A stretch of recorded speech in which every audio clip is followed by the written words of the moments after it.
Hey everybody, Trevor Thompson, the self-appointed Looney Tunes critic here, and I was just pondering a moment because I'm not a big fan of the later cartoons that came out post 1963, 1964, and that's when the beginning of the DePatie Freeling era and the Seven Arts era of the output of the cartoons. And one thing that happens a lot in these cartoons is you see Daffy and Speedy, Daffy Duck versus Speedy Gonzales. And it's a shame because I really like those characters. I really like Speedy. It's unfortunate that the bulk of Speedy's cartoons were made during this time because he's a good character. But there was definitely a time in the beginning of these Speedy cartoons when it was directed by Friz Freleng, where it wasn't Speedy versus Daffy, it was Speedy versus Sylvester. And after doing a little bit of research, it turns out that the thing I love about cartoons is that there's no continuity.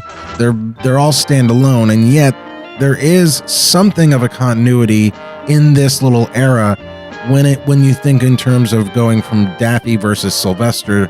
I'm sorry, Speedy versus Sylvester versus Speedy versus Daffy.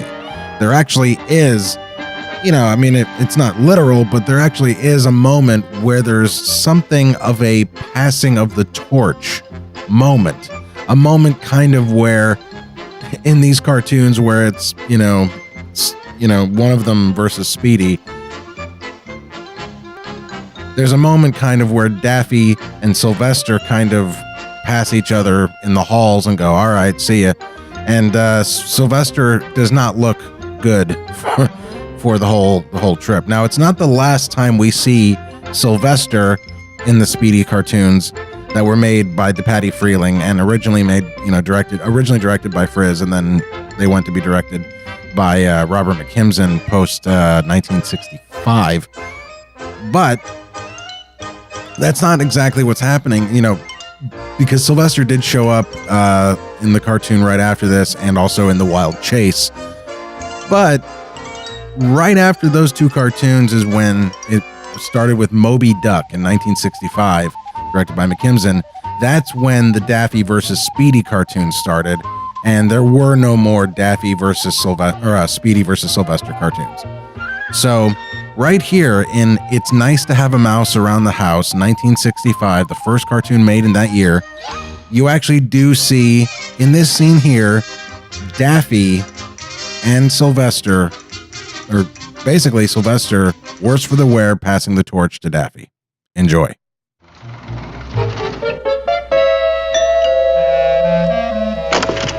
Good day, madam. Jet Age Exterminator Service at your service. If you've got a pest in your nest, we remove it with zest. Oh, good. Oh, I'm glad you're here. I want you to get rid of a mouse. A mouse, madam? Did I understand you to say a mouse, singular?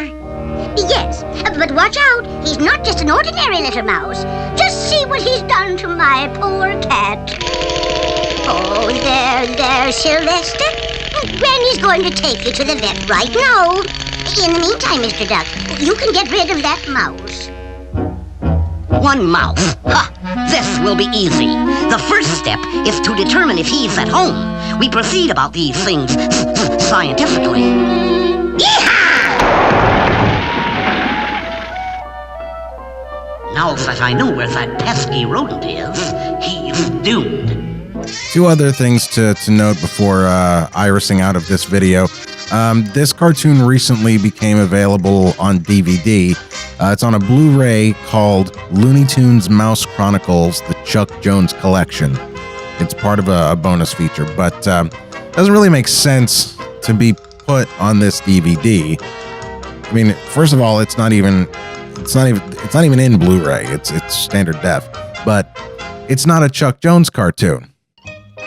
It's a Speedy Gonzales cartoon, making it a mouse cartoon, which I guess is reason enough for it to be in the Looney Tunes Mouse Chronicles, but Chuck Jones never directed a Speedy Gonzales cartoon, so I don't know. Anyway, and the second thing to note is that this is one of those rare times where Granny is neither voiced by B. Benaderet or the great June Foray, but in fact an actress by the name of Gigi Pearson. I'm not familiar with her history, but she does a very good Granny. There's points where she sounds like B, and there's points where she sounds like June. So I can only assume that neither of the regular actresses, June or B, were available. I can only imagine, or maybe they weren't. I associate the Patty Freeling with cheapness. Maybe they didn't want to pay. Who knows? I don't know. But I was looking at this cartoon recently, and this scene occurred to me when I saw this shot, and I was like, is that the official tie-off or the passing of the torch from one villain to the other, or am I just crazy? And when I looked up at the dates to see where everything is, it's almost smack dab in the middle of between going from the Friz Freleng directed Sylvester versus Speedy's to the McKimson directed Daffy versus Speedy's. Just thought it was interesting to know. All right, I'm out of here. That's all, folks.